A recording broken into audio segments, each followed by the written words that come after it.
Hola talleristas, bienvenidos a otro conversatorio aquí con los amigos y los compañeros, los colegas de Taller 212. Siguiendo con esto, tenemos la oportunidad y el honor otra vez de tener aquí al arquitecto Boris Albornoz. ¿Cómo estás, Boris? Muy bien, Ricardo, gracias por la invitación. Gracias a ti por acompañarnos. Tenemos también a nuestros amigos Miguel Llosa y Fernando Zambrano. Hola, ¿cómo están? ¿Cómo les va? Bueno, y en esta oportunidad vamos a hablar sobre el espacio privado. Ya en un video anterior hemos tratado sobre el espacio público. Si no lo han visto, pues en alguna parte de la pantalla se los dejaré para que puedan verlo, ya que lo considero un poco necesario para poder, digamos, seguir con este tipo de conversación, porque ahora nos toca, como digo, el espacio privado. Dentro de la temática aquí de lo que es la pandemia, pues hemos planteado unas preguntas para poder pues, entender un poco más sobre las dinámicas del espacio privado. Pues comenzamos con la primera, que es cómo la pandemia ha modificado la forma de ver el espacio privado. ¿Cuáles son las principales falencias que se han descubierto? Gracias por la invitación nuevamente, Fernando, Miguel y Ricardo. Con respecto a la pregunta que me hacen y que es una continuación del trabajo que habíamos realizado y conversado la vez anterior, el tema del espacio privado eh, vendría a ser un tema muy importante si vemos en el espacio privado en esta época del COVID, que se vuelve la casa, el espacio de reunión familiar, la casa, el espacio en el que tenemos que realizar nuestras actividades diarias, y es el espacio que también nos hace que estemos encerrados en un lugar en el que tenemos que desarrollarnos como personas y que tenemos que buscar como alternativas para el día a día, ¿no? Alternativas de trabajo, alternativas de alimentación y alternativas de convivencia. Claro, el tema de la casa como tema de discusión se vuelve crucial visto desde el punto de la gente que más necesita, ¿no? Si ponemos el ejemplo de una familia de escasos recursos en el que la vivienda es una vivienda mínima, tiene un tamaño muy pequeño y que incluso es una casa que generalmente es asignada, o sea, vive mucha gente dentro de esa casa, se vuelve un espacio problema, ¿no? Un espacio del conflicto, porque la convivencia en una casa muy pequeña se vuelve un lugar en el que la interacción es difícil. Entonces, ahora nos damos cuenta con esta crisis que la gente que menos tiene y que tiene que quedarse dentro de una casa tiene muchas dificultades que deben ponernos a pensar en la calidad de la vivienda en la actualidad, la calidad de la vivienda para los que menos tienen. El que menos tiene está relacionado con también mucho con el tema de la vivienda mínima, con una vivienda que es precaria, ¿no? Entonces, la precarización de la vivienda hace que sea un espacio no ajustado a esta crisis, ¿no? Entonces, yo creo que ahí viene cantidad de problemas que nosotros debemos tomar en cuenta para el caso de una crisis, ¿no? El caso de una crisis como el de ahora eh, se vuelve como evidente que donde más posibilidades de contraer el virus es justamente por el hacinamiento, ¿no? El hacinamiento hace que se vuelva un espacio de tensión, ¿no? Entonces, yo creo que ahora la casa tiene esa dificultad cuando estamos hablando de vivienda mínima y de vivienda precaria, ¿no? Entonces, eso debemos tener en cuenta para pensar el espacio privado como tal, ¿no?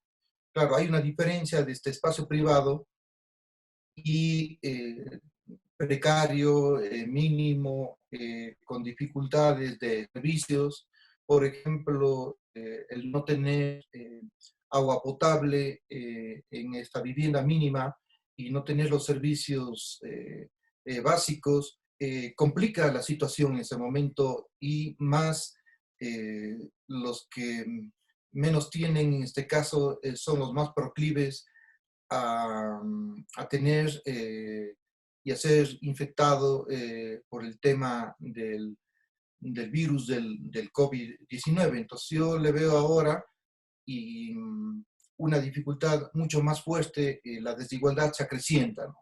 Nosotros ahora estamos en un intercambio, una conversación que claro, estamos en viviendas asequibles que tienen incluso el Internet, ¿no? Estamos con Internet, estamos en un espacio de conversación, pero en la vivienda mínima que estamos hablando de las de familias precarias y pobres, el Internet no es una posibilidad. El Internet no es asequible para las familias que menos tienen. Entonces ahí viene una cantidad de problemas que a veces no nos damos cuenta desde la arquitectura, desde nuestra posición como arquitectos de pensar de que la vivienda ahora puede ser un problema bastante grave, ¿no? Un problema bastante grave por el sentido del encierro, el sentido de la falta de infraestructuras básicas, como les decía, el agua potable, el tema sanitario, el tema de la electricidad, el tema de todos los servicios, ¿no? Y esto nos pone en una posición de que se acrecienta la desigualdad en las ciudades. La vivienda se vuelve el elemento que evidencia la desigualdad, se vuelve más fuerte el tema de la desigualdad. Pensemos que las viviendas de la clase pobre están muy relacionadas con el tema de que la vida se da mucho en la calle, ¿no? Al ser una casa muy pequeña, con no todos los servicios, eh, la gente lo que opta es que la ciudad se vuelve la casa, ¿no? La ciudad se vuelve la casa, la gente solo ve en la vivienda tal vez el lugar, en muchos casos para dormir, pero el resto del tiempo lo pasa en la calle, tiene que hacer eh, un trabajo de informalidad en muchos de los casos, en el que esta informalidad les lleva justamente ahora a ser casi como vistos como un problema, ¿no? Ustedes ven los noticieros, hablan de la indisciplina de la gente, que la gente no se queda en casa porque es indisciplinada, por la falta de respeto a las personas, pero no están viendo el punto de vista de que la gente, muchos de ellos que están en la calle, es porque la vivienda que tienen es precaria, es una vivienda que no es apta para vivir, y peor, si no es apta para vivir, y peor en este caso, no es apta para estar en una situación de encierro como el que nos estamos viviendo.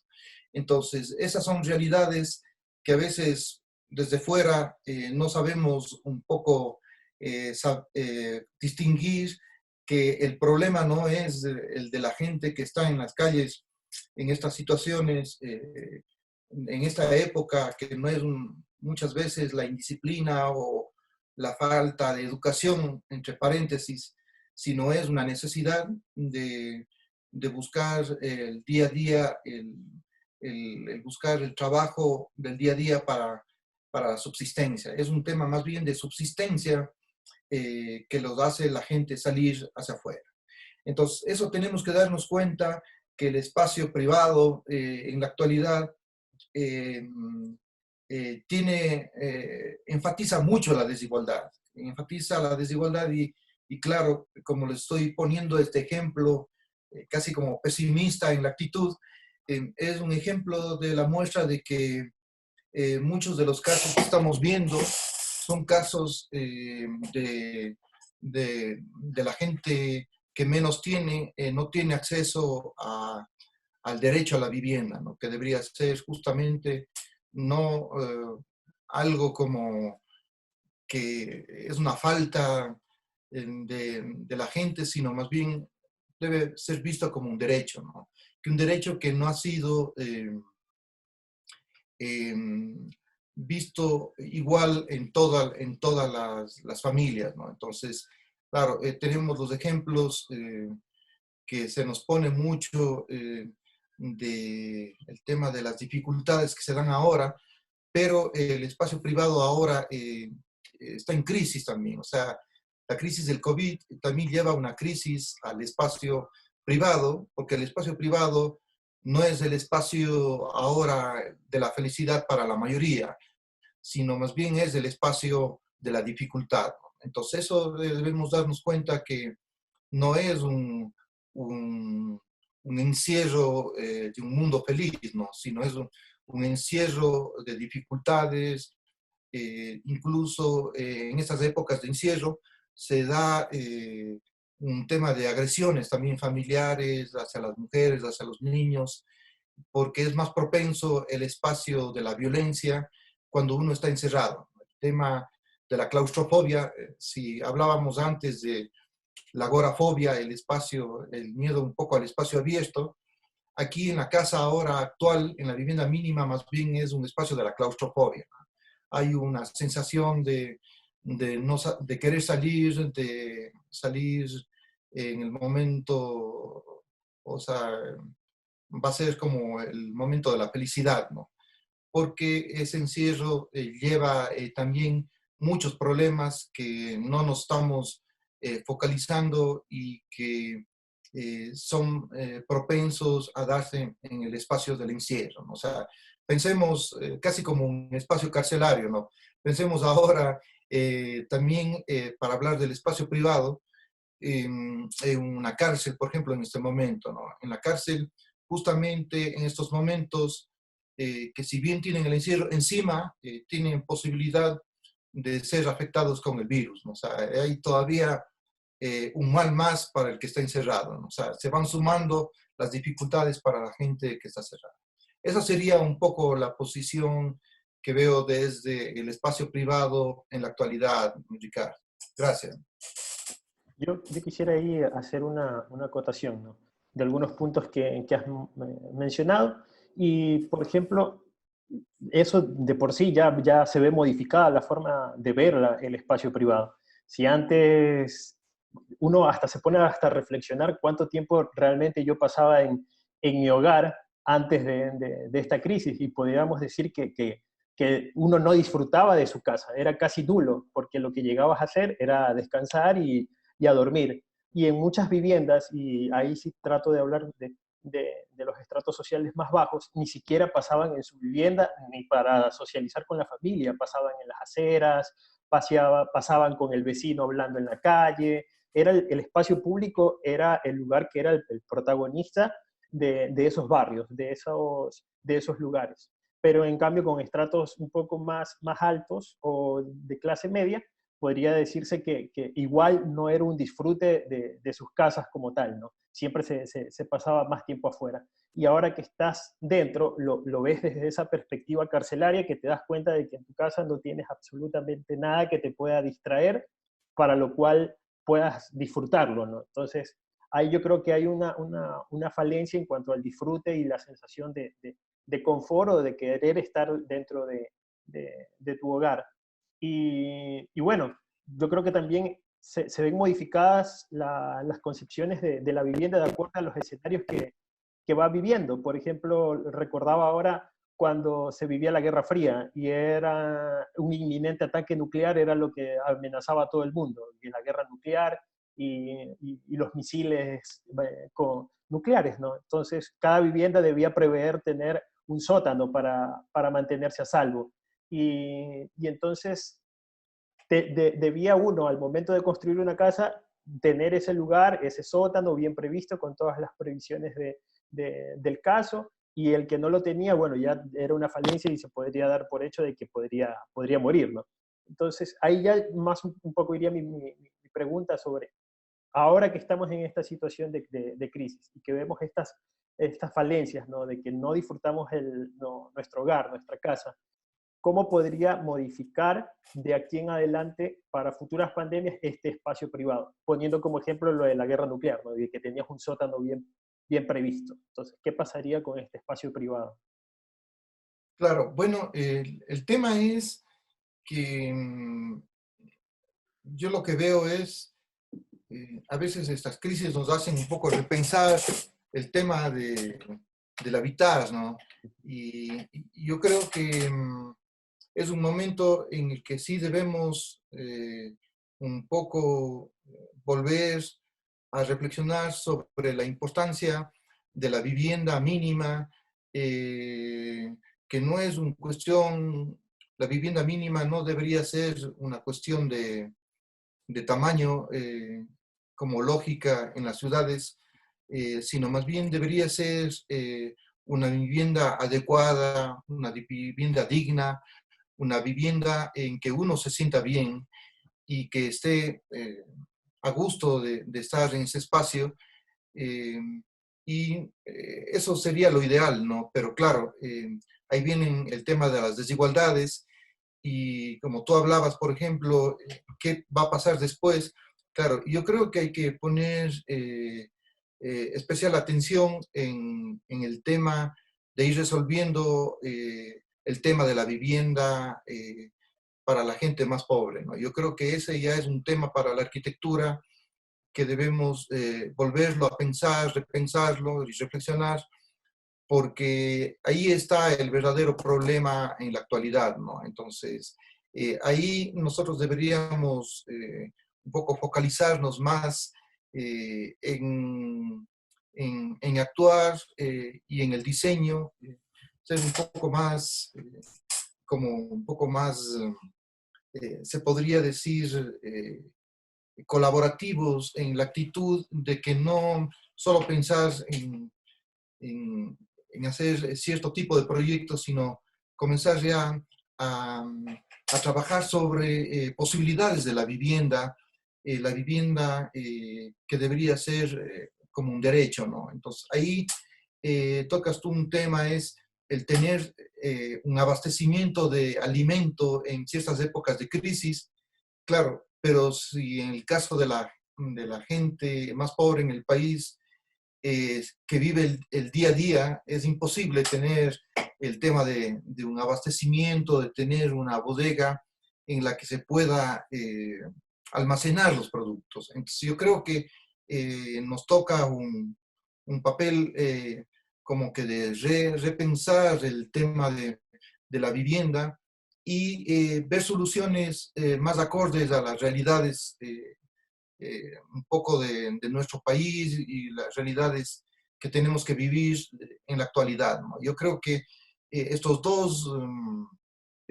dos sacudones que hemos tenido en el país con el terremoto que se dio en el 2016 y este sacudón en el 2020, ya son una alerta que nos hace pensar en que deberíamos ser como más creativos para ir buscando soluciones en el tema de la vivienda, una vivienda eh, que, que, que, un poco supla las necesidades actuales, ¿no? Ya no una vivienda tradicional, sino ya una vivienda, puede ser en muchos casos, una vivienda de alquiler, ¿no? O sea, pensar no solo en la vivienda como un bien que lo voy a tener toda la vida, sino tal vez la vivienda puede ser una posibilidad de vivir alquilando un espacio y ya no tener necesariamente que tener una vivienda en la que tengo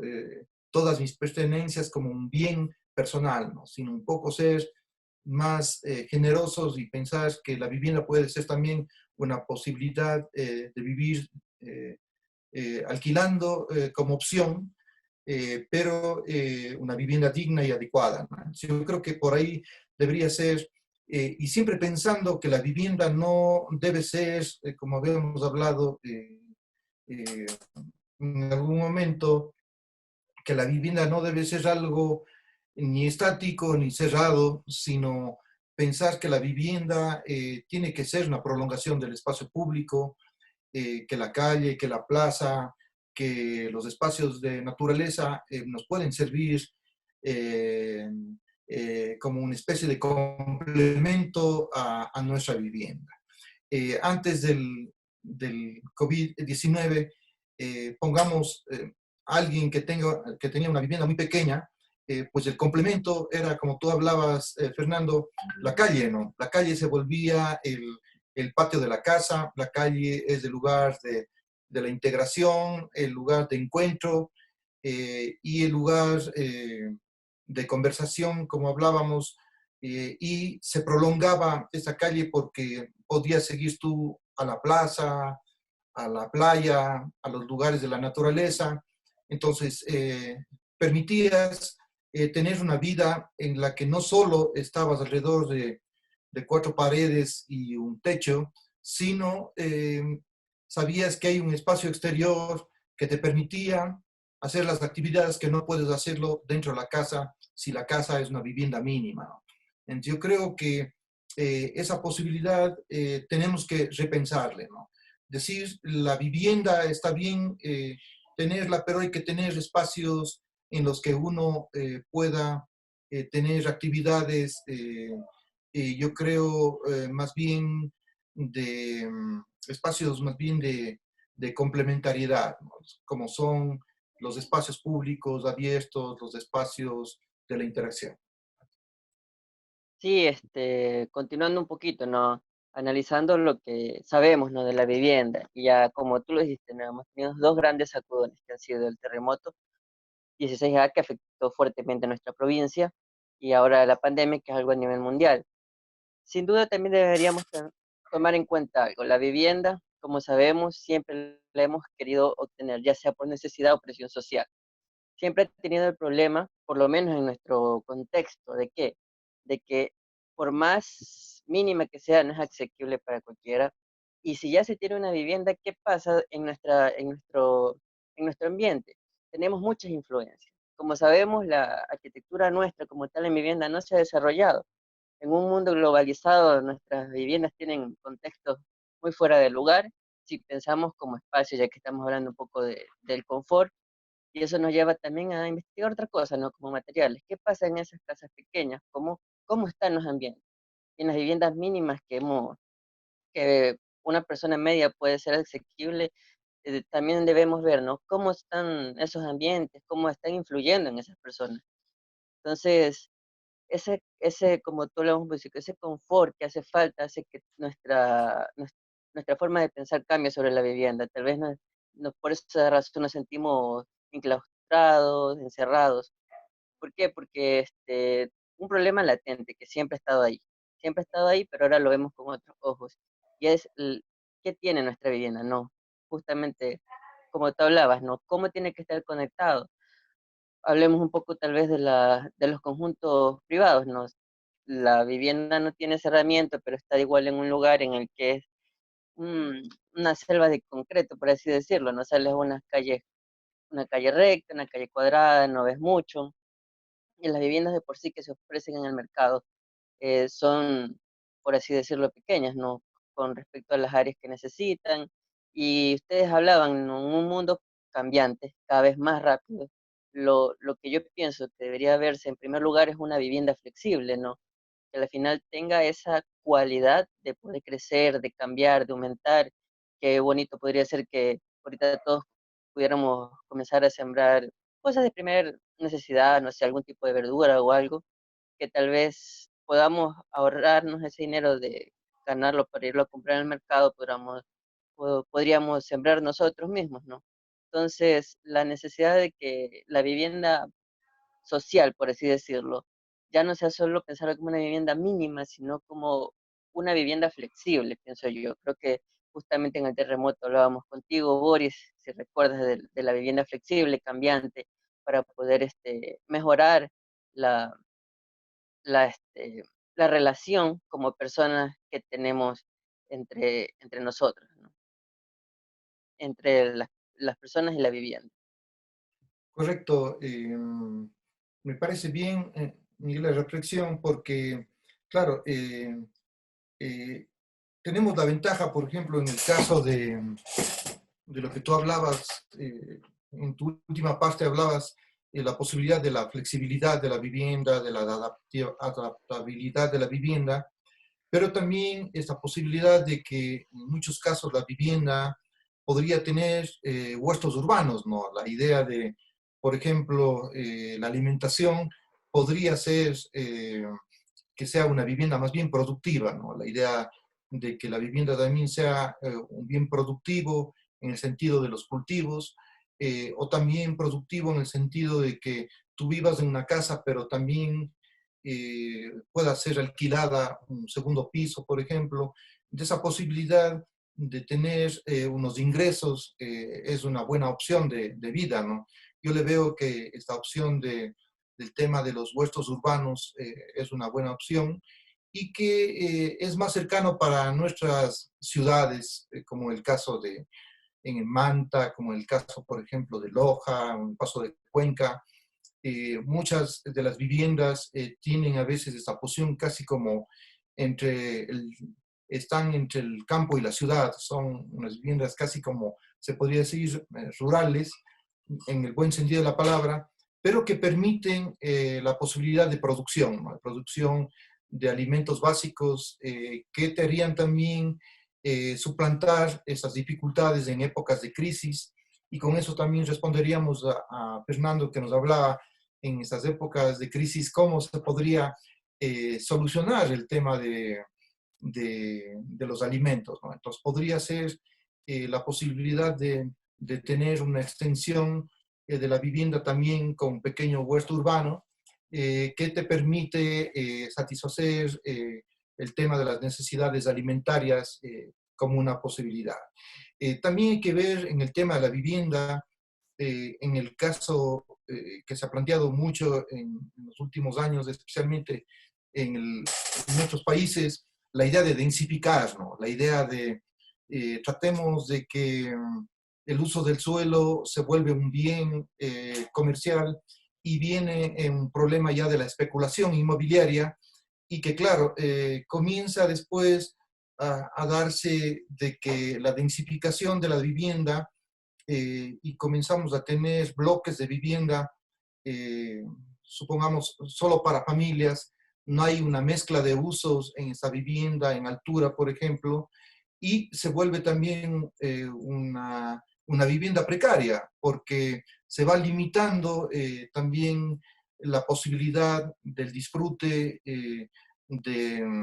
del tema de los espacios cercanos, ¿no? Porque ya es más difícil tener un balcón, una vivienda en altura, la dificultad de tener un patio, una vivienda altura, también se dificulta y en estos momentos, por ejemplo, el ascensor, la escalera, se vuelven ya los lugares como de la contaminación o de la posible contaminación. Uno tiene esa dificultad de poder integrarse a través de estos espacios, ¿no? Entonces, la densificación también puede ahora ser vista en estos momentos también como un problema para nuestras ciudades si copiamos los modelos de otros lados en los que se busca más bien vivir en altura, cuando más bien nos puede crear dificultades de, de espacialidad, ¿no? Porque generalmente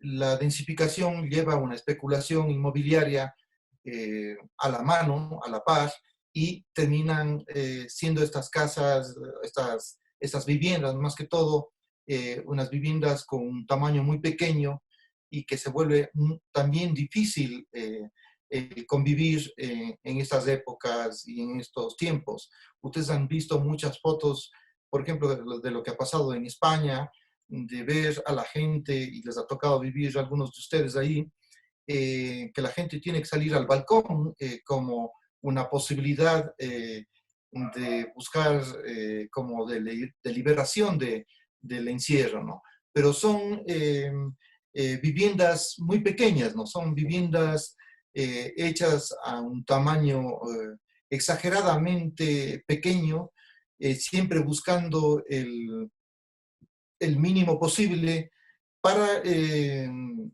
tener mayor ganancia de las empresas inmobiliarias, que son las que han llevado este tipo de modelo de vivienda a un modo, yo creo que exagerado en la búsqueda de buscar los mínimos para el espacio, y que se vuelve eh, un espacio más bien de encierro como potencializado, ¿no? Eso sería un poco el punto de vista al respecto del tema de la vivienda, hablando tanto de una vivienda de la clase, como les decía, pobre, y también el tema de la vivienda en altura, de la clase media, que se ve mucho en los países desarrollados, de esta lógica de la especulación inmobiliaria, de la vivienda como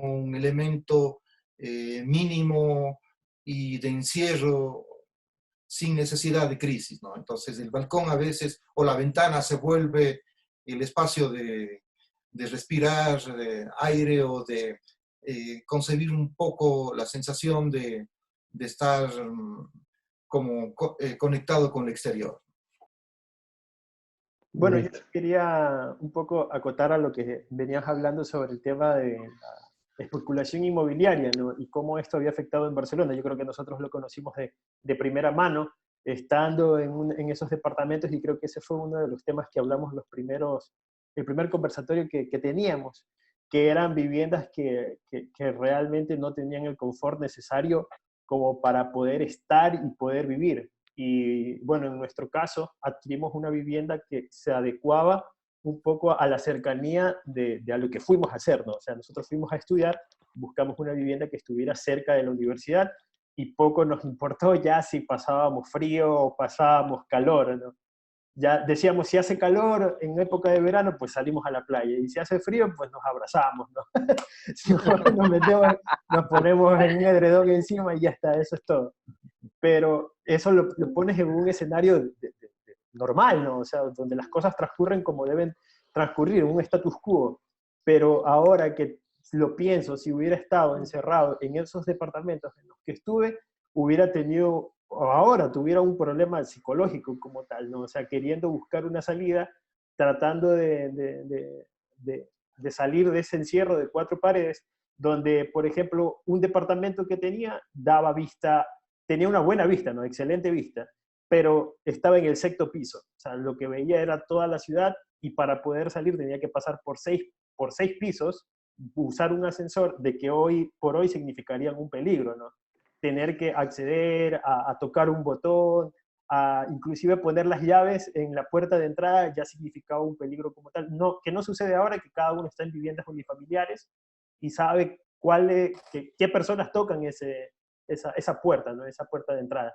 Y bueno, volviendo al tema de la vivienda en las cuales estábamos, es porque, y creo que también se está dando un poco acá, es que la vivienda se está viendo golpeada o se está viendo subyugada a las fuerzas del mercado. O sea, las viviendas que antes se diseñaban tenían cierto confort y ciertos cánones que se respetaban, pero ahora, bien por obtener más dinero, por ser más rentables, hacer menos espacios más pequeños para tener una mejor rentabilidad y alquilarlo al precio más alto. Y bueno, te puedes encontrar con un Fernando o con un Ricardo que no les importa dónde vayan a vivir, igual vas a tener a alguien que te alquile esa vivienda. Pero claro, en estos escenarios ya es mucho, ya hay que ser un poco, inclusive hasta más humano, ¿no? Tener un poco de empatía y que al momento de diseñar estos espacios y bueno, la apuesta en alquilarlos, saber que le estamos dando a nuestro,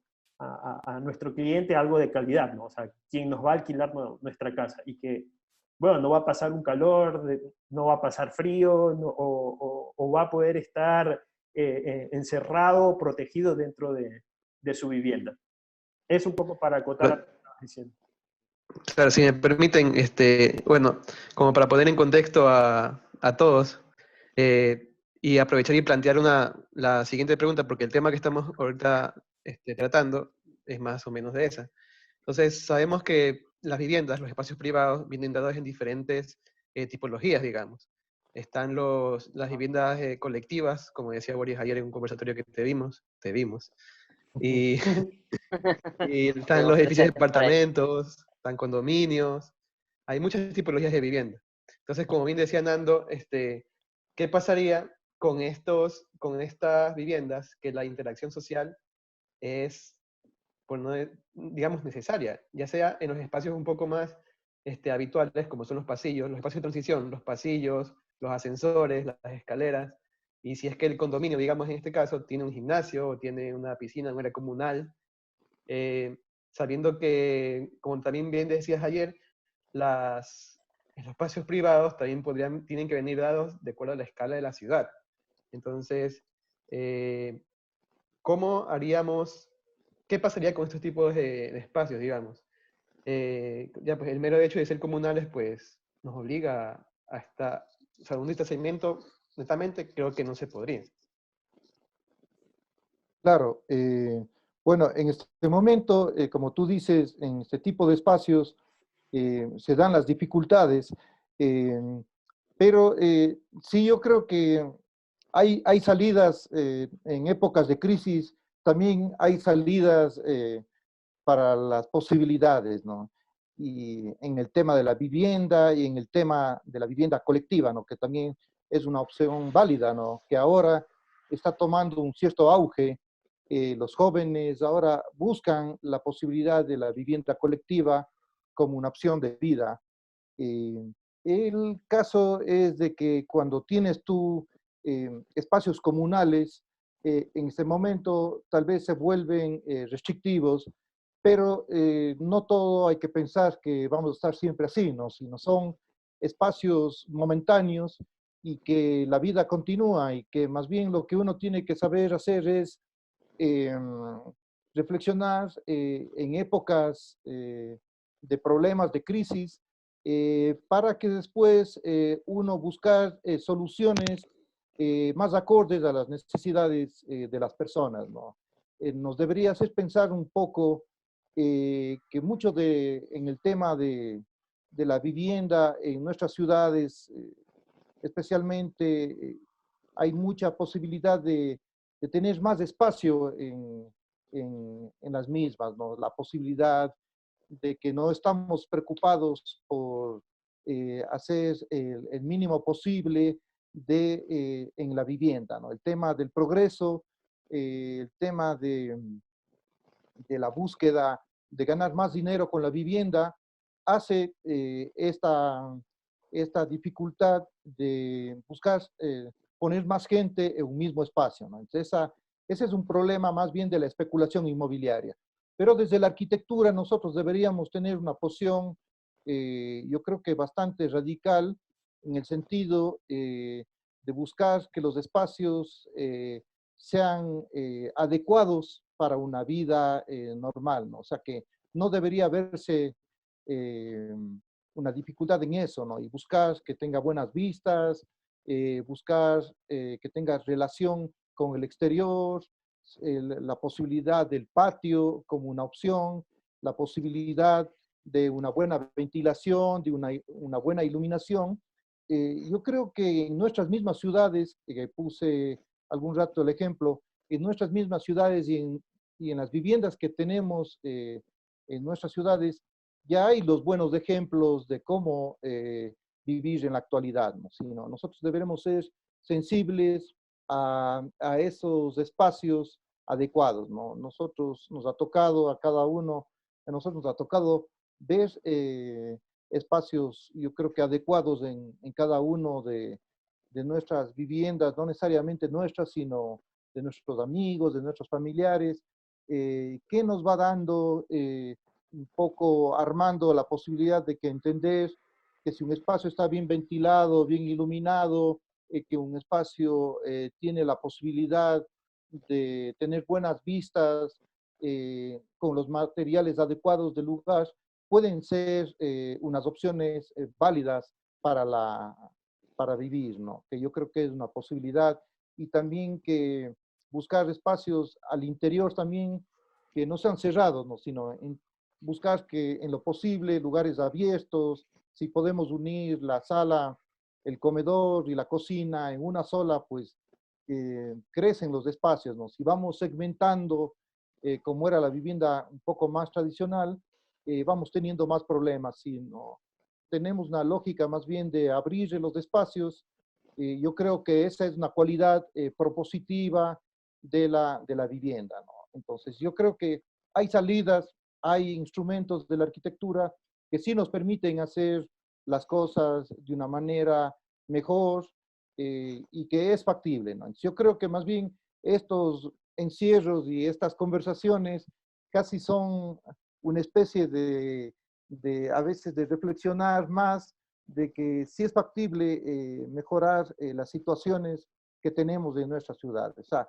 es factible desde nuestra posición. Vean que en el caso de los médicos tienen que hacer, eh, los médicos tienen un tiempo en el que tienen que hacer un servicio social a la comunidad, un año, entiendo. La arquitectura debería tener también esa opción, ¿no? De nosotros también trabajar en proyectos sociales para poder salir a ejercer la profesión como como un cierto grado, casi como una obligación de servicio, ¿no? Un servicio social debería ser una posición del arquitecto, ¿no? No a veces pensar la arquitectura solo como una posibilidad de negocio, sino una posibilidad, una manera de vida, que ese es el objetivo final de todos nosotros, sino ver cualquier rama que optemos, hagamos una manera de vida en el que lo que estamos proponiendo sirva, si es posible, para la mayoría, ¿no? Esa sería una buena misión y un replanteamiento a veces de la carrera y de la posición de la academia que siempre nos lleva a veces hacia la vivienda para 8 o 10 personas, con piscinas, con esto, con el otro, pero claro, a veces resolvemos este tipo de chalets o de grandes casas, pero debemos entender también la vivienda, el elemento físico muy relacionado a lo social, a las necesidades sociales de la gente.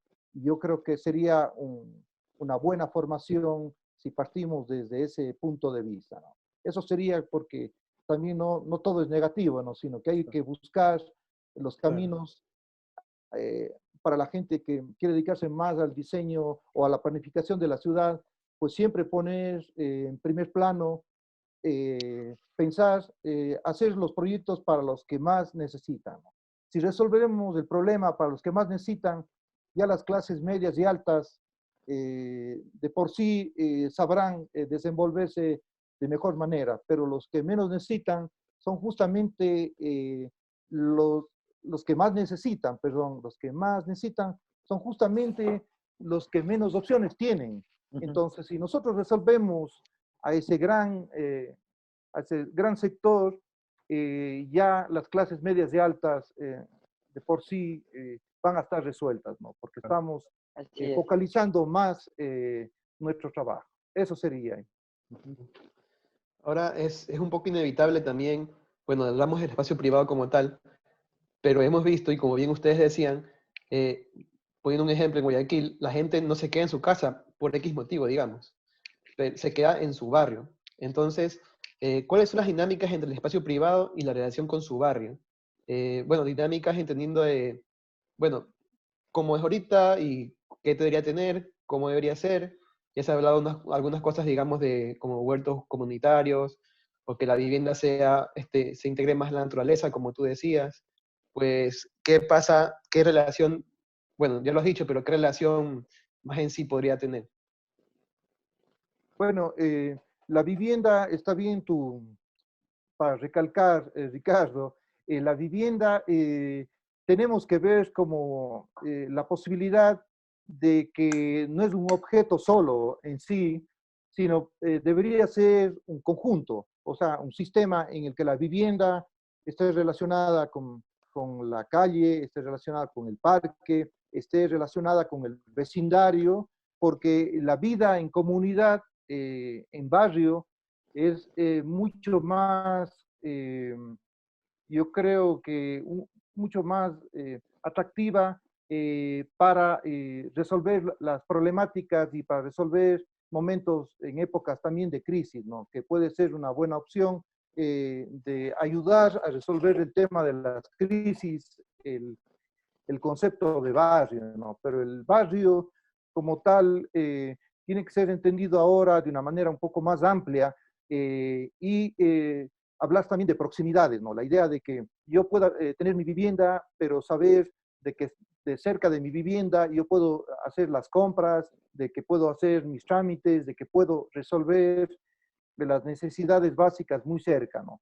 Es algo así como lo que pasa de lo que hablaba de las ciudades intermedias, ¿no? Las ciudades intermedias son ciudades más para el peatón, ¿no? Entonces, esa es una ventaja de la ciudad intermedia que permite estar conectado muy cerca de los familiares, de estar conectado de una manera muy fácil al espacio público, de visitar a los amigos o de ir a la universidad o al colegio, porque la proximidad se vuelve un potencial, ¿no? Entonces la distancia, si somos próximos, la distancia ya no es un problema, ¿no? Entonces, pongamos el ejemplo de las grandes ciudades. Las grandes ciudades hacen que las distancias sean más grandes, que sea más difícil ir desde un lugar a otro porque necesitamos un sistema de transporte. Pero una ciudad pequeña posibilita el vínculo de una mejor manera, ¿no? Entonces, por ahí yo creo que está medio resuelta tu preocupación de que la proximidad es una necesidad, ¿no? La proximidad de los servicios, de los equipamientos, y también pensar de que las ciudades, por ejemplo, en el país, dar mayor fuerza a la descentralización, ¿no? Que no todo esté centralizado en la capital o en dos ciudades del país, ¿no? Ustedes ven ahora que Quito y Guayaquil son las ciudades que centralizan la mayor en el país. Problemas han tenido en de descentralizar más los servicios a nivel país, también ayuda a mejorar la calidad de vida en las ciudades intermedias, porque uno va a las capitales de país justamente por la falta de empleo que existe en las ciudades intermedias, por la falta de equipamientos, tiene que ir a la capital. Pero si fortalecemos las ciudades intermedias, yo creo que ahí está una respuesta bastante positiva para nuestras ciudades, como es el caso de Manta, como el caso de Cuenca, como el caso de Loja, como el caso de Portoviejo. Si comenzamos a tener ciudades más autosuficientes, no necesitamos de una dependencia centralista, nos haría ser ciudades que podamos enfrentar mejor cualquier problema. Y eso llevado a la vivienda pasa igual, ¿no? Si nosotros tenemos una vivienda y en nuestro barrio existe la tienda de barrio, existe la posibilidad de un colegio, existe la posibilidad de una escuela cercana, una botica cercana y tenemos los equipamientos cercanos, la vida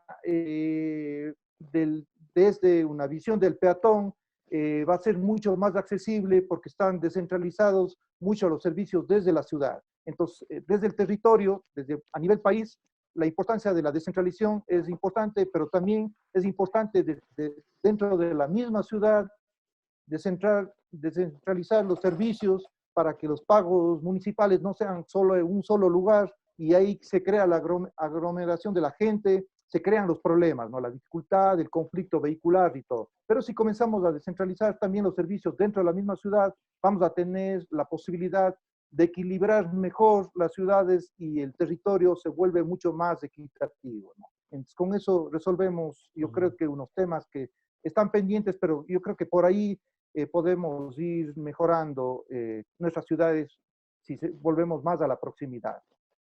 Sí, Claro, y como tú lo hablas, ¿no? Descentralizando los barrios, no solamente se habla de que se vaya a poner algo físico, ahorita hay tantas posibilidades, ¿no? Digitalmente. Inclusive las mismas personas en sus casas pueden adecuar un pequeño lugar en el que se cobren servicios, cosas así. O sea, ahorita las posibilidades son numerosas, que también es lo que ayuda bastante en un mundo actual con tanta tecnología. sí, también es importante que ya que al disminuir las distancias, digamos, también se aumenta un poco lo que es la interacción social y el vínculo que tienen las personas entre sí. Por ejemplo, yo viendo un reportaje un día bueno, es un tema de gentrificación, que le preguntaban a las personas en un barrio que estaba un poco deteriorado en España, que si venía el municipio o la inmobiliaria a ofrecerles un dinero por su casa, porque iban a hacer una intervención urbana importante ahí, ellos aceptaban o, digamos, o pasaban. Entonces, ellos decían que ellos no se iban a ir de su barrio, digamos, porque conocen primero a todo el mundo. Y cuando les hace falta el trabajo, cuando no tienen dinero o sustento para su familia, pues el señor de la tienda del barrio, que lo conoce de toda la vida, pues el señor, digamos, como decimos aquí, le fía, no sé, arroz o atún para que él pueda sustentar a su familia, porque él sabe que en unos días, el que lo conoce desde hace toda la vida, él le va a pagar. Entonces, esa relación de barrio, esa relación también es importante tenerla en cada parte de la ciudad.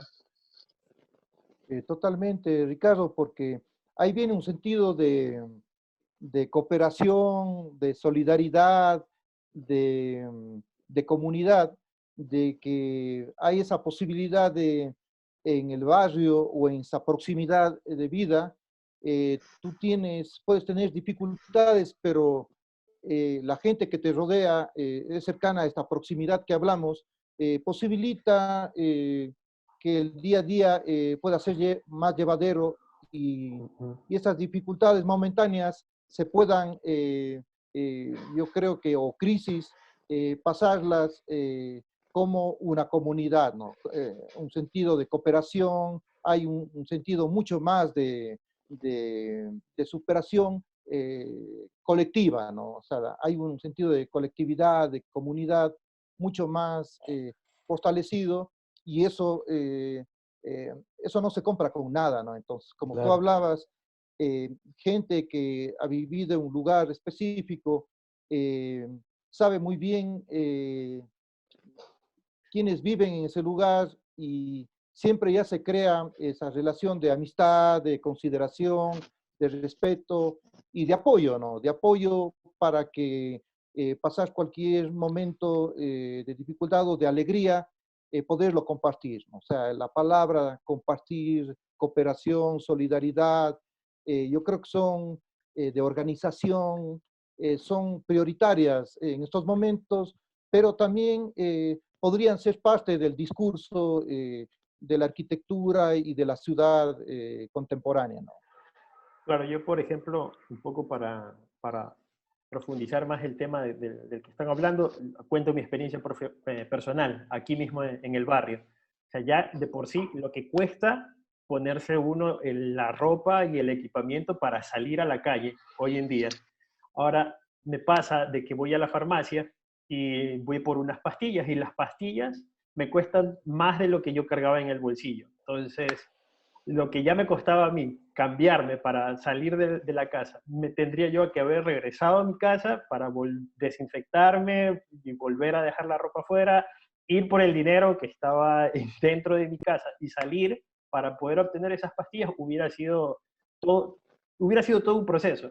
Sin embargo, yo creo que el haber tenido estas relaciones de barrio, ¿no? Desde mucho tiempo atrás, ya la señora de la farmacia me conoce y me dice, sí, no pasa nada, llévate las pastillas que yo sé igual vas a pasar por aquí y ya no estás haciendo todo ese trajín y ese proceso de desinfección y veo que o sea, son relaciones que son bastante importantes y como tú lo dices, tal vez en estas situaciones nos podrían a llevar de mejor manera, ¿no? Esta situación. Sí. Algo que pasa en los edificios en altura en los países europeos, ¿no? Donde ves a gente que juega desde los balcones, aquí también se puede dar desde las ventanas, ¿no? Inclusive desde segundos pisos poder conversar con el vecino de al frente, desde las terrazas, inclusive. Es algo que, o sea, que te ayuda a interactuar desde la seguridad de tu casa sin sentirte aislado. Ahora, cosa que no pasa en edificios en altura, vuelvo al tema de Europa, donde veo escenas donde gente que practica, o perdón, que trabaja en una ópera o que trabaja como músico, ve la forma de practicar y los vecinos se sorprenden al saber de que todo este tiempo tuvieron un cantante de ópera como vecino y no lo supieron, pero ahora que están en el confinamiento lo Ahora ya saben. lo saben. Claro, ahora lo saben y creo que ahora que cuando termine este confinamiento las relaciones se habrán estrechado un poco más, ya que antes no lo conocían y ahora sí lo conocen, quién sabe, los pueden invitar a un concierto gratis, no lo sé, pero son relaciones que se van fortaleciendo cada vez más y que yo creo que en el barrio también tenemos esa oportunidad de hacerlo, o sea, también podremos sobrellevar de mejor manera esa situación. Sí, Nando, para complementar un poco lo que tú hablas, que es apasionante el tema, eh, justamente más allá de poner un poco los países, sino más bien yo vería, por ejemplo, el tema del progreso, el desarrollo, supuestamente que nos lleva a la felicidad perfecta, nos damos cuenta que no es tal, ¿no? O sea, que el pensar en esa vida feliz de vivir en un piso 15, 18 y tener un departamento tal vez muy cerca del metro o tener cerca un centro comercial muy grande, no debería ser un signo de mejora en la calidad de vida. Yo creo que la calidad de vida no se mide por el sentido del progreso, supuestamente de la aceleración de las ciudades y de ese progreso más bien económico, sino más bien se mide desde una visión social, ¿no? Desde un tema de la convivencia de barrio, desde la cercanía con las personas, de sentir a gusto en donde estás viviendo, ¿no? Y no desde una posición individualista, de una manera como encerrada en un mundo solitario, sin el sentido de convivencia y de colectividad. Yo creo que todavía nuestras ciudades tienen ese potencial y más bien tenemos ese potencial que debemos sacarle provecho, ¿no? O sea, no debemos sacrificar nuestro potencial pensando en un progreso que a la larga no ha dado ningún resultado, ¿no? Este progreso supuestamente de los edificios en altura, de vivir en como les decía, un piso 15 y tener la posibilidad de coger 2, 3 ascensores y tener un pequeño departamento en una ciudad que está llena de edificios, yo no creo que sea una especie de una vida totalmente satisfactoria, ¿no? El ejemplo máximo que uno siempre ha pensado, Manhattan, ¿no? Manhattan a veces es el sueño en el que todos pensamos, decir, bueno, es la ciudad perfecta, pero sin embargo esas ciudades perfectas son muy artificiales también, ¿no? Tuvieron que hacer un High Line justamente en Manhattan porque no tenían espacios verdes en muchos de los lugares, ya tenían solo el Central Park, pero les faltaba espacios verdes en otros lugares, ¿no? Entonces, artificialmente hicieron un parque lineal, ¿no? Cuando en nuestras ciudades no necesitamos hacer espacios artificiales y los tenemos muy cerca de la ciudad. O sea, somos muy próximos a poder disfrutar de espacios ricos en calidad de naturaleza, sin necesidad de ver el ejemplo externo como la mejor solución, ¿no? Sino a veces hay que pensar que el menor desarrollo puede ser una cualidad, no una debilidad, ¿no? Entonces, supuestamente el famoso desarrollo, se habla de los países desarrollados, hay que poner en tela de juicio que tal vez de pronto el país desarrollado más bien es un problema y no es una virtud, ¿no? Cuando más bien se nos habla a veces de países subdesarrollados, pero más bien eso nos lleva a tener en cuenta que tenemos una calidad de vida mucho mejor, ¿no? Más cercanía con la naturaleza, más cercanía, el concepto de barrio mucho más cercano, que se va perdiendo conforme las sociedades se van volviendo, entre paréntesis, desarrolladas, individualistas, ¿no? Esa es una posición personal. Ahora, como al ser humano siempre le ha gustado comparar, pues es más inevitable comparar estas ambas crisis, la que ya pasamos y bueno, y la que estamos pasando ahora. Son diferentes, pero bueno, nos interesaría saber tu opinión sobre cuál crees que sea la dinámica. Bueno, se ha dicho muchas cosas, pero cuál crees que sea las dinámicas del espacio privado frente a las crisis. En más concreto, pues a lo que acaba de decir, al terremoto 2016 y la pandemia 2019. Bien, en los dos casos habría, yo creo que esta posibilidad de comparar creo que también es positiva porque nos hace reflexionar en los dos momentos, ¿no? En un momento fue más bien un momento inmediato, ¿no? Fue instantáneo. El problema del 2016 con el terremoto fue un momento de crisis instantáneo, ¿no? Fue segundos en el que cambiaron las cosas, las reglas de juego, y en las que hubo mucha destrucción física y humana también, pero fue un momento en el que la acción y la reacción fueron mucho más como inmediatas y casi que como fueron focalizadas, yo creo que la mirada y el punto de vista, especialmente de la gente en el Ecuador, fue yo creo que de una solidaridad bastante, yo creo que generosa en el sentido de buscar cómo resolver ese tipo de problemas y hubo una reacción, yo creo que rápida, ¿no? En este caso ha sido algo medio opuesto.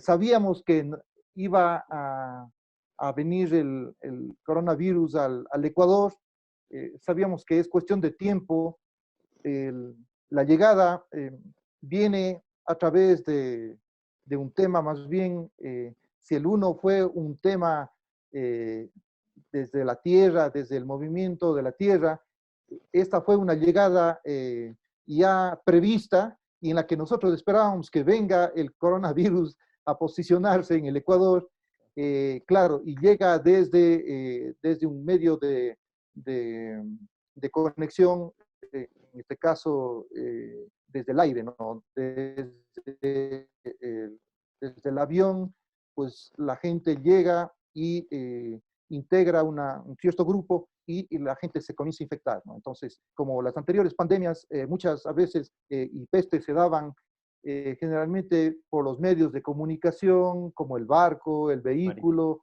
En este caso era más bien por el avión, ¿no? Era una contaminación vía aérea.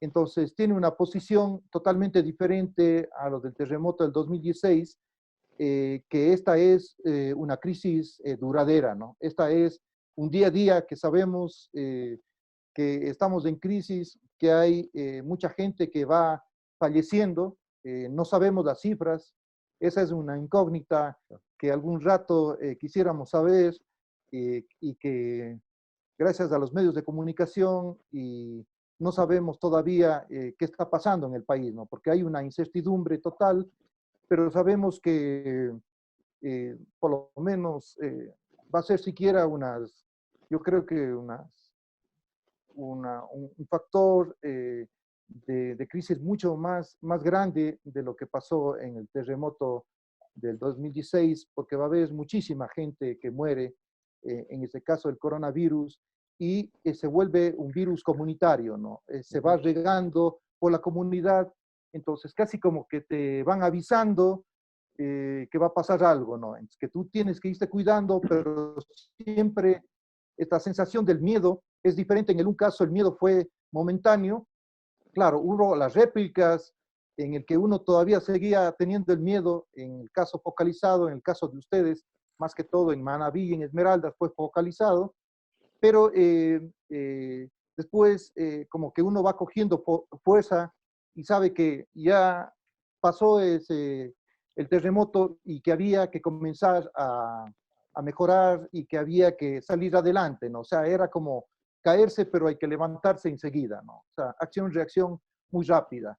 En este caso, no sabemos todavía cómo la acción y la reacción se vuelven todavía lentas, ¿no? Son una cierta incertidumbre. Todavía no sabemos cómo actuar. Se habla mucho de la ciudad del futuro, pero no sabemos qué va a pasar en la ciudad del futuro porque todavía hay una incertidumbre total, ¿no? Desde cuántas personas han fallecido, desde cuántas personas están infectadas y van a seguir infectando, y muy probablemente nos va a afectar a mucha de la población del país. Vamos a ser infectados, muy probablemente gran parte del país va a ser infectada, pero es una incertidumbre, ¿no? Entonces, si ustedes ven el día a día de los medios de comunicación, se manejan unas cifras, al día siguiente se cambia, después se retroceden los números, después cambian los números, y siempre estamos viendo que los medios de comunicación nos hablan de los muertos, ahora han cambiado más bien, hablan más de economía y de fútbol. Antes hablaban muertos y fútbol y ahora se habla más bien de economía y fútbol. Y la tercera noticia es del tema de la enfermedad. Entonces van cambiando de acuerdo a las circunstancias y la preocupación que a veces va pasando mucho en la gente. Bueno, ¿y qué vamos a hacer después, no? ¿Cómo recuperaremos nuestro trabajo? Va a haber mucha gente que se la despida de sus trabajos. Entonces todavía hay una incertidumbre que todavía no lo tenemos claro, ¿no? Entonces estamos como palos de ciego, ¿no? Entonces yo creo que todavía hay que tener una posición de reflexión, de pensamiento, siempre con una posición propositiva en el sentido de cómo buscar mejorar lo que hemos vivido, cómo deberíamos mejorar la actitud, ¿no? Y la mejora va a ser a través de la gente joven, ¿no? Yo veo el gran potencial que tienen estas crisis son que la gente joven es la que más fortaleza tiene y que tiene que saber actuar de mejor manera para salir adelante, ¿no? O sea, buscar caminos, buscar propuestas alternativas para que la gente se tienda que esta crisis no sea como la crisis del 99 que nos pasó en el país, que la gente se quedó económicamente muy mal y que los beneficiados fueron los grupos de poder, cuando lo lógico sería que después de esta crisis los beneficiados sean los que menos tienen, ¿no?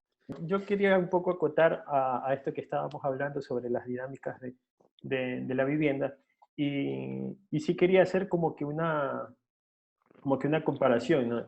De cómo era la vivienda entonces y cómo era la vivienda ahora. Entonces, un poco una analogía de lo que pasaba en el terremoto, de que tenías que, como dices, tenías que estar alerta a un posible movimiento telúrico, que, bueno, del primer terremoto ya las casas estaban afectadas. Entonces, tú tenías que estar en un sentido bastante alerta de dónde poder ubicarte, dónde poder estar seguro al momento de apenas sentir un temblor y de que rezar de que no se te caiga la casa encima. Entonces ahora un poco esa alerta está como más abajo, ¿no? Si antes era alerta de riesgo muy alta, ahora tienes una alerta de riesgo mediana y alta, ¿no? Porque sabes que si te has cuidado, si tienes todas las precauciones del caso, es muy difícil que te puedas contagiar, empezando por usar las mascarillas, ¿no? Entonces, la vivienda ahora se vuelve un poco tu lugar de protección, pero tendríamos que pensar, así como en el terremoto tenías tu mochila de seguridad y de víveres, porque probablemente te podrías quedar atrapado en tu casa y tendrías que alimentarte hasta que te rescaten, ahora deberíamos pensar la vivienda de que probablemente vayas a tener infectados en tu hogar y tengas personas vulnerables a las cuales tengas que aislar, porque tenemos que ser sinceros. O sea, si de aquí a mañana alguien de nuestra familia llegase a estar infectado, no tenemos una finca para mandarlo y aislarlo, ¿no? O sea, para que esté aislado en la naturaleza, Mandarlo al potrero. mandarlo al frutero y que se recupere. Sino deberían haber ciertos protocolos de que es algo de lo cual no se ha hablado ni siquiera a nivel del gobierno, ¿no? Pero es algo que todas las personas deberían empezar a tener. O sea, en qué lugar de la casa va a estar aislado porque los hospitales no te dan abasto, ni vas a tener un espacio para poder ser tratado, ¿no? Y hay que tener en cuenta de que la mayoría de casos son tratables desde la casa, ¿no? Eso es lo que nos vienen repitiendo. Entonces, dentro de la vivienda, en la actualidad, debería pensarse en esos planes de contingencia, de cuando ya tengas una persona contagiada, dónde lo debes aislar, cómo debes pasar la comida, cómo debes que esa habitación tenga el suficiente espacio para que no se sienta encerrado, pueda tener una ventilación, iluminación natural, tal vez si tenga acceso a internet, que es lo más importante ahora, ¿no? De que te puedas seguir manteniendo en contacto con tu familia, ¿no? Porque vas a estar encerrado y no los vas a volver a ver, pero tal vez una llamada por WhatsApp puede ser algo que es un alivio, ¿no? Seguir en contacto y que no te están olvidando del todo. Pero bueno, eso en cuanto a las personas que tienen el acceso a eso, los que tienen esa oportunidad, pero más abajo en la escala de las clases sociales, aquellas personas que no tienen esa posibilidad, también tienen que pensar cómo lo pueden hacer, o sea, cómo, si yo están infectados, ¿dónde lo puedo, dentro de mi casa, dónde lo puedo colocar, dónde puede estar esta persona, dónde podemos aislarlo? O sea, es un tema de que la vivienda debería pensarse también como un espacio micro de lo que actualmente sucede en el país, por ejemplo. La provincia del Guayas un poco ya está confinada, entonces en tu casa tal vez este espacio, esta habitación debe estar confinada y deben estar cerradas. Son cosas al menos pienso yo, que se tienen que ir pensando ya desde que eventualmente alguien, algún conocido, familiar tuyo estará infectado y tenemos que saber cómo actuar. Me parece muy bien, Nando, la, la reflexión tuya y además esta comparación que la hiciste con el tema del 2016, ¿no?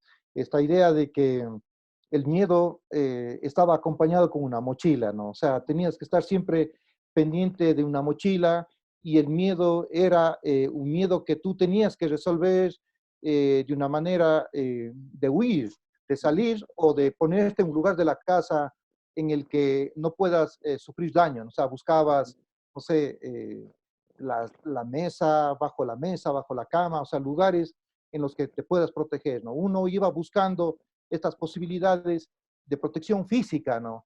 En el caso de la crisis que estamos viviendo, el coronavirus, claro, el tema no es una mochila, sino más bien es el tema de ponerte una mascarilla, de buscar no tener relación con alguien que está infectado, pero claro, son dos circunstancias, son dos posibilidades de miedo y la gente tiene que acostumbrarse a buscar la manera de saber sobrellevar este tema, ¿no? Porque es una manera, yo creo que bastante lógica la que tú dices, bueno, hay que ver cómo se puede hacer, ¿no? Pero ya siempre yo me pongo a pensar, y la familia que vive en un solo cuarto viven 5 o 6 personas. Aislar a una persona que vive en 5 o 6 de un solo cuarto va a ser imposible, ¿no? O sea, es un tema bien complicado. Entonces, a eso viene el tema a veces de los albergues, de la posibilidad de por qué no pensar de lo que estabas hablando, por qué no pensar que si hay alguna persona infectada debería ir a algún albergue donde estén los de enfermos de COVID-19 sin necesidad de que no es un tema de gravedad, pero sí necesita una atención especial y que no puede estar en la casa porque no hay las condiciones apropiadas para estar en la casa, ¿no? Esos albergues sí deberían ser, yo creo que ya acondicionados ya en las ciudades. O sea, eso a veces estas crisis nos hacen pensar en que a veces actuamos muy lento en dar las soluciones eh, inmediatas a necesidades inmediatas, ¿no? Por ejemplo, esa es una necesidad muy inmediata en el corto plazo, ¿no? Necesitamos una cantidad de albergues en todo el país para que la gente que esté contaminada y que no esté en una situación grave, pues pueda ir a este tipo de albergues, ¿no? Entiendo que, por ejemplo, Quito, el alcalde Yunda, está acondicionando el centro de exposiciones de Quito para un caso de este tipo, ¿no? Y esa es una buena manera de saber un poco prevenir antes de que pasen las desgracias y que se te desborde el tema de los hospitales, el tema de las clínicas, ¿no? Yo creo que esa es una buena actitud de pensar, prevenir también ciertas cosas, ¿no? O sea, tener como dotación de ciertos espacios de emergencia, ¿no? ¿Por qué no ciertos hospitales podrían ser ocupados en escuelas o en colegios o en universidades, ¿no? ¿Por qué no las aulas de universidades, de colegios, de escuelas? ¿Por qué no podrían servir ahora para albergues, para gente de escasos recursos y para gente que pueda ser enfermada también con estos temas del coronavirus y que necesitan ese tipo de espacios? Yo creo que eso es una necesidad actual y que debemos estar totalmente, justamente desde las redes y todo eso también, pensar en esta posibilidad. Entonces, eso sería un poco el criterio mío, Nando. Y es algo que debería replicarse en el resto de ciudades. Por ejemplo, aquí en Manta también sabemos, ¿no?, que la alcaldía ha dispuesto del espacio del centro geriátrico donde pasaban los ancianos y lo ha modificado con tantas camas y con oxígenos para que el Ministerio de Salud ya haga uso de esos espacios, ¿no? O sea, los gobiernos locales creo que pueden disponer o sea, realizan los lugares, pero es el Ministerio de Salud el que debe darles uso, ¿no? Entonces, el resto de ciudades también deberían prever estos lugares para poder albergar a los posibles contagiados que, claro, casos leves y moderados, ¿no?, que no necesitan de otra asistencia que tal vez del oxígeno o de pastillas, ¿no?, porque ya temas mucho más graves sí deberían concentrarse en los hospitales. Totalmente. Bueno, quisiera hacer una alusión, y yo creo que los cuatro estamos de rojo, es como una especie de que nos hemos puesto de acuerdo o pertenecemos a algún partido en especial, pero es curioso esa confabulación espontánea de haber encontrado que todos vengamos casi como uniformados, ¿no? Entonces, eso es una cosa anecdótica que digna de resaltar en el encierro. Creo que buscamos colores más alegres, ¿no? O sea, de más alegría Claro. para poder estar más contentos. San Jordi lo tenemos en las Sí. venas. Muy Sí, bueno, no, muy bueno. esa es la cuestión, que hablando de la vivienda, al ser un simple cambio nos cambia el día. No sé, cambiar de color, cambiar la ropa, un ambiente. Entonces, volvemos a lo mismo, ¿no? Vivienda flexible. La vivienda flexible y también el estado de ánimo de las personas, el Todo. cambio también hay que hacer en uno, ¿no? O sea, buscar maneras para también cambiar las dinámicas cotidianas y poder saber aguantar estas épocas, porque hay gente que la está pasando mucho más grave y nosotros más bien podemos hasta conectarnos en el Internet y podemos conversar. Yo creo que es una buena oportunidad y una alegría. Y además que los espacios que ustedes están abriendo a la discusión a través del taller de ustedes, yo creo que es también hacer arquitectura, hacer ciudad, porque estamos justamente reflexionando sobre cómo mejorar las condiciones de vida de las personas, y eso es loable y eso es resaltable para el equipo de ustedes, que me parece que es un programa que está abriendo otra posibilidad de entender la arquitectura, la ciudad, los espacios abiertos, los espacios cerrados, el espacio público, el espacio privado, desde diferentes puntos de vista, ¿no? Entonces yo creo que eso abre la mirada a que veamos también la ciudad y nuestra vivienda desde otro punto de vista, ¿no? Entonces sería ideal también en próximos foros de invitar a gente de otras carreras y también a la gente Sí, que le ha tocado pasar problemas en temas espaciales, en el tema de vivienda, en el caso del terremoto, en el caso del coronavirus. eh, un poco también conversar qué es lo que les ha tocado vivir en sus casas con este tipo de problemáticas, porque eso puede ayudar también a darnos luces para entender lo que pasa en nuestras ciudades. ¿Qué les parece si comenzamos las conclusiones? Decimos los tres y Boris al final dice la suya y un mensaje para todos los que nos escuchen. ¿Ah? Bueno, yo quisiera hablar primero y bueno, como conclusión, yo tal vez rescataría un poco esta actividad o estas relaciones que tenemos que estar, de fortalecer, ¿no? Dentro del barrio. Que en la situación en la cual nos encontramos, el vivir en comunidad, el tener con quién conversar, además de tu familia, porque, bueno, estando dentro de una casa somos como perros y gatos y nos peleamos todos, porque es mucho más difícil poder relacionarse, pero poder conversar, ¿no? Con alguien de afuera, estando desde nuestro rincón de seguridad, creo que es algo necesario para nosotros que debemos fortalecer este tema del barrio. Y yo creo que a futuro también deberíamos fortalecer este tema con el tema de los huertos urbanos. Es algo súper necesario, y la descentralización de las actividades. Algo que no hablamos del huerto urbano era que posiblemente podríamos tener o un huerto comunitario o cada casa debería tener su propio huerto y tal vez organizarnos, ¿no? Esto yo lo he visto durante estas semanas, de que podríamos organizarnos donde yo puedo cosechar cebollas, mi vecino puede cosechar ají, no sé, mi otro vecino puede cosechar tomates y de esa manera podemos intercambiarnos, ¿no? O sea, te puedo dar, a cada vecino le doy tomates, a cada vecino a mí me dan ají, a mí me dan cebollas, y de esa manera puede fortalecerse el vínculo del barrio y a la vez nos podemos abastecer.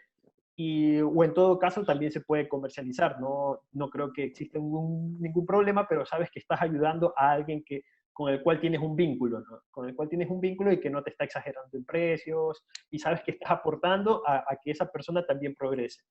Entonces, eso yo creo que debería también un poco tocarse a la manera o a la forma de repensar el barrio de aquí a futuro.